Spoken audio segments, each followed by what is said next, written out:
তারা নেতা, তারা বড় বড় মিটিং করে, তারা এমপি হবে, মন্ত্রী হবে, মিনিস্ট্রি হবে, কত কিছু হবে।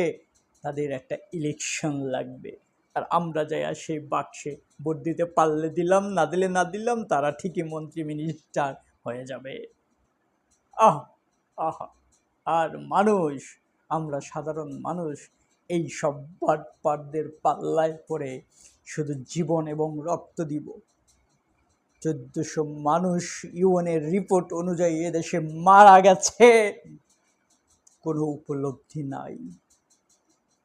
যেখানে এতগুলা মানুষের জীবন মৃত্যুর পরে মৃত্যু শয্যায় চলে গেল, শহীদ হয়ে গেল, তাদের নিয়ে উপলব্ধি নাই। হাজার হাজার মানুষ জীবনোত্তরে পঙ্গু হয়ে গেল, সেটা নিয়ে উপলব্ধি নাই।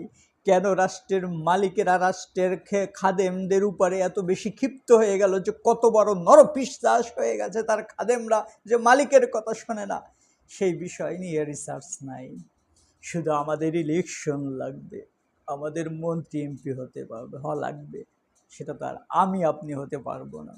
সুতরাং রাস্তায় জীবন দেওয়ার কি দরকার ভাই? নিজের চরকায় নিজে তেল দেন, ওরা খাক, খেয়ে খেয়ে মরে যাক।